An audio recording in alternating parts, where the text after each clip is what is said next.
Hi there, I'm Jamie Wake and you've chosen to start your day the gay way by watching Outcast TV, the show that reports your news, lets me air my views and lets us discuss our issues. Without further ado, these are just some of the LGBT news stories that have recently come out of the closet. An openly gay student in Tennessee has been given a 3-day suspension for wearing makeup at school. 16-year-old Casey Landrum attends Lexington High School and was reprimanded by the principal for breaking the school dress code. The dress code states that when a student is attired in a manner which is likely to cause disruption or interference with normal operation of the school, the administration will take the appropriate action. In matters of opinion, the judgment of the teachers and administration will always prevail. Apparently, Casey has previously gone to school with 3 colours in his hair, and this was not considered a distraction. And yet a fellow punk rocker student wore makeup the same day as Casey's suspension and was not reprimanded. Luckily for Casey, the suspension reached the ears of the Tennessee Equality Project, an LGBTQ nation, and the decision was reversed and a new dress code was introduced, allowing all students, male or female, to wear makeup. Yippee!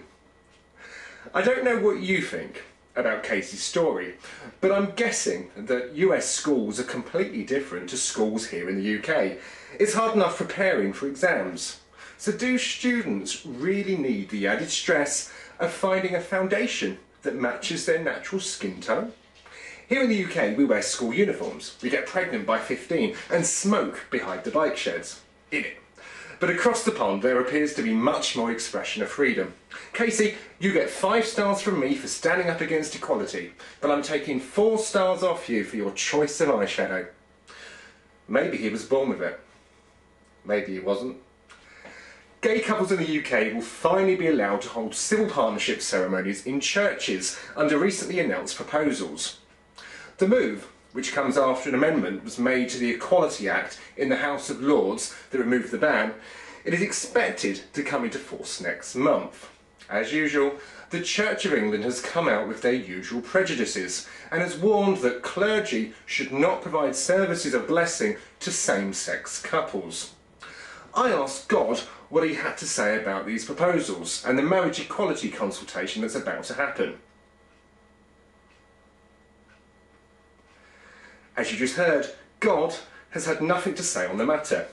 It's just a shame that the church hasn't listened to him either.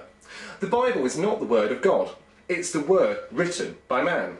It doesn't say anything about gay marriage, but it does permit incestuous marriage, marriage to more than one wife, marriage where a widow has to marry her brother-in-law, marriage to your female slave, marriage with the addition of concubines, and soldiers marrying female prisoners of war, and women who have been raped must marry their attacker.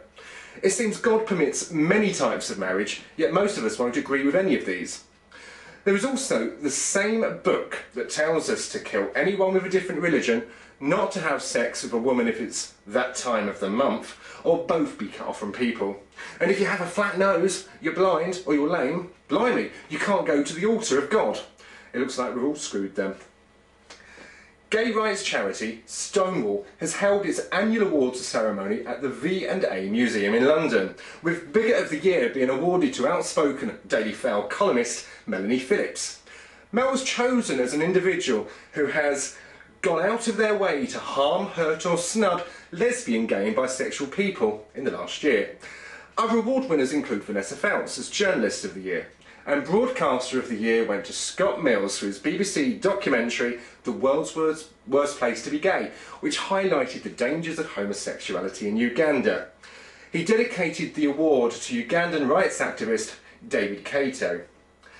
The main award of the evening, the Hero of the Year, was given to Roger Crouch, whose 15-year-old son, Dominic, took his life in 2010 after he had allegedly been the victim of homophobic bullying at his school. Since Dominic's passing, his father has dedicated himself to raising awareness of homophobic bullying in schools. To a standing ovation, Mr. Crouch said the award was dedicated to his son and to all the people whose lives have been cut short by bullying. Congratulations to all of the winners, and of course to Stonewall for all of its hard work it does here in the UK and now abroad. Outcast TV salutes you. And finally, a gay couple in Toronto are to be split up as part of a breeding programme. The couple, Buddy and Pedro, will be separated and introduced to females to increase their number.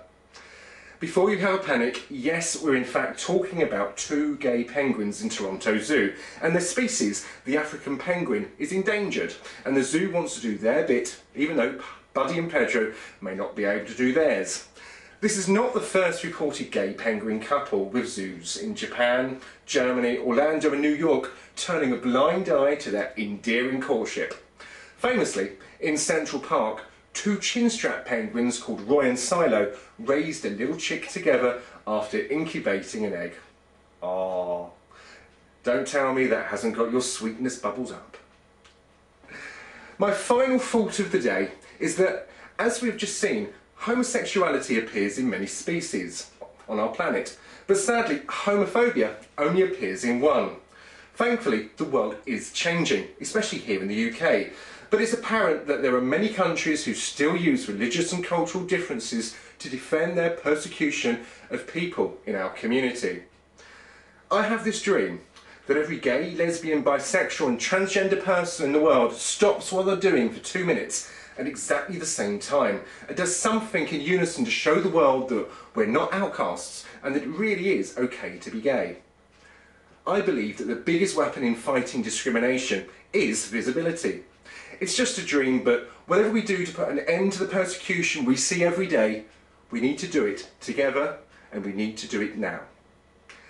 That's it for this show, but please keep in touch and let us know what you think about these stories and others, and use email, and you can email us at info@outcast-tv.co.uk. Don't forget to put your comment below, and don't forget to subscribe to our channel. Thanks for watching, and whatever your plans, keep safe, keep warm and keep being fabulous. I'm Jamie Wake, this was Outcast TV, and you are very kind for watching. Take care, and until next time, see ya.